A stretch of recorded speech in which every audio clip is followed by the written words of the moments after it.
breaking the silence, embracing mental health in our communities. Welcome, everyone, to this special edition of the Black CEO Podcast. Today, we're diving deep into a topic that's not just close to my heart, but crucial for the very fabric of our communities. I recently had the extraordinary privilege of interviewing Dionne Little, a visionary therapist who's making seismic waves in mental health awareness on a global scale. Her insights aren't just transformative, they're revolutionary, challenging the very foundations of how we perceive and approach mental health in our vibrant, diverse communities. Dionne Little isn't just a therapist, she's a beacon of hope, illuminating the path to emotional well being in places where mental health has long been shrouded in stigma and misunderstanding. Her passion for bringing mental health awareness to the global stage is nothing short of heroic. She's not just changing lives, she's changing the narrative of entire communities. Now, let me paint you a picture. Imagine a bustling Caribbean market. The air is thick with the scent of spices, the rhythmic chatter of vendors creating a symphony of daily life. In this vibrant scene stands a young woman. Let's call her Asha. Her bright smile is as warm as the tropical sun, but behind that radiant facade lies a storm of emotions, anxiety, depression, a sense of being overwhelmed. Yet she keeps it all bottled up. Why?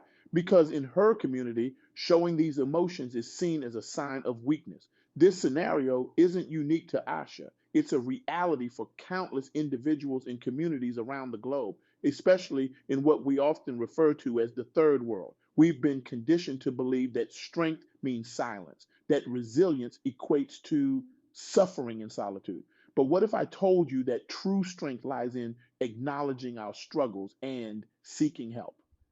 Dionne's work challenges this very notion. She emphasizes that it's not just okay to be sad or depressed when life throws you lemons. It's a natural human response. The real problem arises when we deny these feelings, when we try to bury them under layers of forced positivity and stoic silence. Let's break this down further. In many of our communities, mental health issues are often attributed to spiritual problems or lack of faith. How many times have you heard someone say, just pray about it when you've shared your struggles? While faith can be a powerful source of comfort and strength, it shouldn't be used as a substitute for professional mental health support. Dionne's approach is revolutionary because it acknowledges the importance of cultural and spiritual beliefs while emphasizing the validity of seeking professional help. She's observed that when people understand that therapy isn't about dismissing their beliefs, but rather complementing them, they become more open to the idea. Now, I want you to think about the last time you felt overwhelmed, anxious, or just plain sad. Did you feel comfortable expressing those emotions? Or did you, like many of us, put on a brave face and soldier on? The truth is, this soldiering on mentality, while often celebrated, can be incredibly damaging in the long run. Dionne shared a powerful story with me about a client from a tight knit community in Africa. This client, a successful businessman, was struggling with depression, but was terrified of anyone finding out. He believed it would ruin his reputation and disappoint his family. It took him months of silent suffering before he finally reached out for help. This story illustrates a crucial point. The fear of judgment often prevents people from seeking the help they desperately need. But here's the thing. Seeking help isn't a sign of weakness. It's a sign of incredible strength and self-awareness. Let's shift gears for a moment and talk about the power of vulnerability. In many of our cultures, vulnerability is often equated with weakness. We're taught from a young age to be strong, to never let them see you sweat. But what if I told you that embracing vulnerability could be the key to unlocking your full potential? Dionne's work has shown time and time again that when people allow themselves to be vulnerable, to open up about their struggles, they often find strength they never knew they had. It's like cleaning out a wound. It might sting at first, but it's essential for healing. Now, I can almost hear some of you thinking, that's all well and good, but therapy is for rich people. We can't afford that luxury. This is another misconception that Dionne is passionate about debunking. While it's true that access to mental health resources can be limited in many communities, there are often more options available than people realize. Dionne has been at the forefront of promoting community-based mental health initiatives.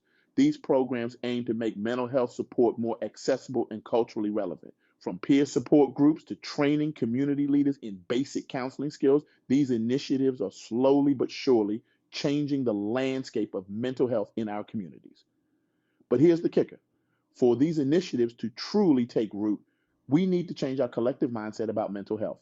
And that change starts with each one of us. So what can you do? First and foremost, start by being kinder to yourself. The next time you're feeling down, instead of berating yourself for being weak, try acknowledging your feelings. Say to yourself, it's okay to feel this way. My feelings are valid. Next, let's talk about the power of conversation. One of the most impactful things we can do is to start open, honest conversations about mental health in our communities. Share your own experiences if you feel comfortable. Listen without judgment when others share theirs. By doing this, we slowly chip away at the wall of stigma surrounding mental health. Dionne emphasizes the importance of education in combating mental health stigma. Many misconceptions about mental health stem from a lack of accurate information. So take the time to educate yourself about mental health. Share what you learn with your family, friends, and community. Knowledge truly is power when it comes to changing perceptions. Now, let's address another elephant in the room, the idea that seeking therapy somehow makes you crazy or unstable. This couldn't be further from the truth. Therapy is a tool for growth, for understanding yourself better, for learning how to navigate life's challenges more effectively. It's no different from going to a gym to improve your physical health. Dionne shared an interesting analogy with me. She likened mental health to a garden. Just as a garden needs regular care, watering, weeding, pruning to flourish, our minds need regular care to stay healthy. Therapy is like having a master gardener to guide you in tending to your mental garden. But what if you're not ready for therapy? That's okay too.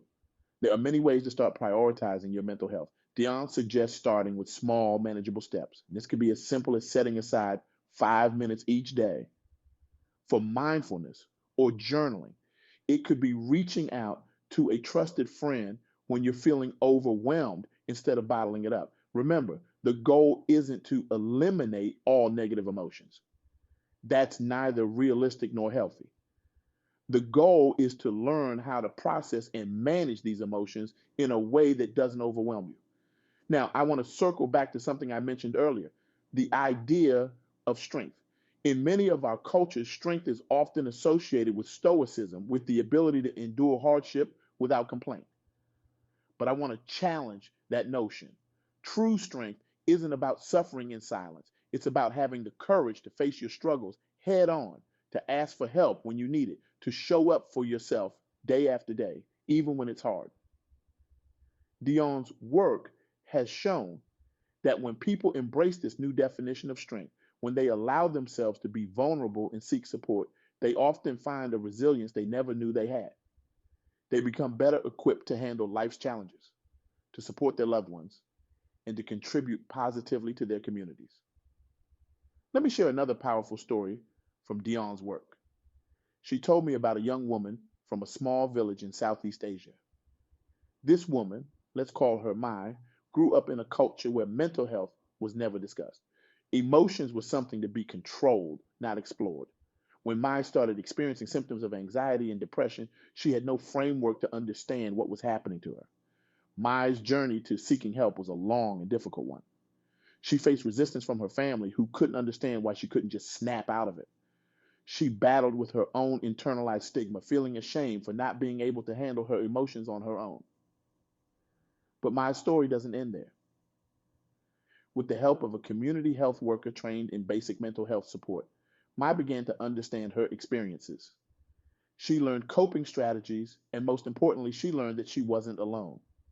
Today, Mai is not only managing her own mental health, but has become an advocate in her village, breaking down stigma one conversation at a time. Mai's story is a powerful reminder of the ripple effect that can occur when one person breaks the silence around mental health. It's a testament to the transformative power of understanding and support. Now let's talk about the role of community in mental health. In many of our cultures, community is everything. We will rely on our families, our neighbors, our religious institutions for support in times of need. But when it comes to mental health, these same support systems can sometimes inadvertently perpetuate harmful stigmas. Dionne's work emphasizes the importance of educating entire communities about mental health. She's seen firsthand how when community leaders are equipped with accurate information about mental health, they can become powerful allies in breaking down stigma. In one community Dionne worked with, religious leaders were initially resistant to the idea of mental health support, seeing it as conflicting with spiritual guidance. But after participating in workshops that explained mental health in culturally relevant terms, these same leaders became some of the strongest advocates for mental health awareness. They began to incorporate messages about emotional well being into their sermons and actively encouraged their congregants to seek professional help when needed. This shift didn't happen overnight. It took time, patience, and a willingness to engage in sometimes uncomfortable conversations. But the result was a community where seeking help for mental health challenges became not just acceptable, but encouraged. Now, I want to address something that often comes up when we talk about mental health in our communities, the idea that these are first world problems. I've heard people say, we have real problems to worry about: poverty, lack of education, political instability. We don't have time to worry about feelings. But here's the thing: mental health isn't a luxury. It's not something we can put on the back burner until all our other problems are solved. In fact, good mental health is crucial for addressing those very challenges. When we're mentally and emotionally well, we're better equipped to tackle the other issues facing our communities. Dionne shared a fascinating study with me that illustrates this point. In a low income community where a mental health support program was implemented, researchers found that not only did individual well being improve, but the community as a whole saw benefits. People were more likely to engage in community improvement projects, children's school attendance improved, and even local businesses saw an uptick. Mental health, it turns out, is the foundation upon which we build everything else. So, what does this mean for you listening to this right now? It means that prioritizing your mental health isn't selfish. It's not a distraction from the real issues. It's an essential part of being the best version of yourself, and for your community. As we start to wrap up, I want to leave you with the challenge. Over the next week, I want you to pay attention to how you talk to yourself when you're struggling. Are you kind and understanding, or harsh and critical? Try to shift that internal dialogue. Treat yourself with the same compassion you'd offer a dear friend. And the next time someone in your life opens up about their mental health struggles, resist the urge to offer quick fixes or dismissive platitudes. Instead, listen with empathy, offer support, let them know it's okay not to be okay all the time. Remember, change doesn't happen overnight. Shifting deeply ingrained cultural attitudes about mental health is a marathon, not a sprint.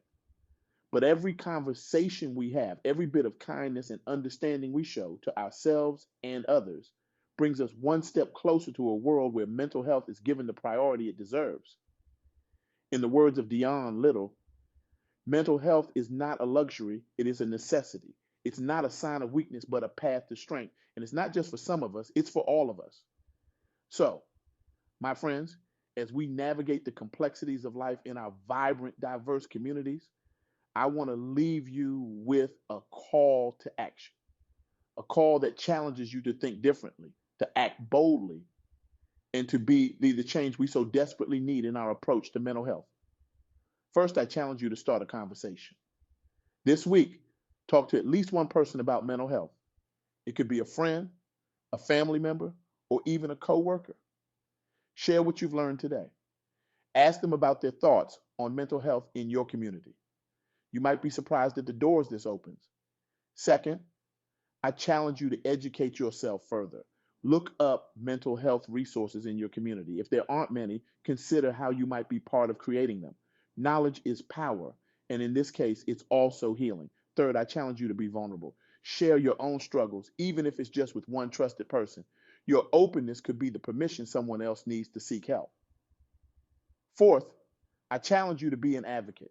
When you hear misconceptions about mental health, speak up, challenge the stigma. Be the voice that says it's okay to not be okay, and it's more than okay to seek help.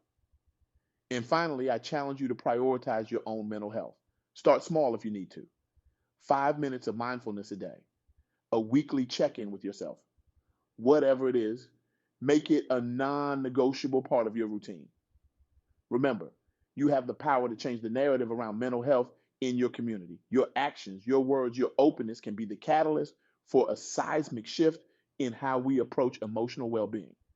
As we close, I want you to imagine a world where mental health is discussed as openly as physical health, where seeking therapy is as normal as going for a checkup, where our communities rally around those struggling with mental health challenges, offering support instead of stigma. That world is possible, and it starts with each one of us. So let's break the silence. Let's embrace our mental health. Let's create communities where everyone feels seen, heard, and supported. Because when we prioritize mental health, we don't just heal individuals, we heal entire communities. Thank you for joining me on this journey today. Remember, your mental health matters. You matter. Let's make our world a little bit better. One conversation, one act of kindness, one step towards better mental health at a time. Until next time, take care of yourselves and each other. The change starts with you. Are you ready to be that change?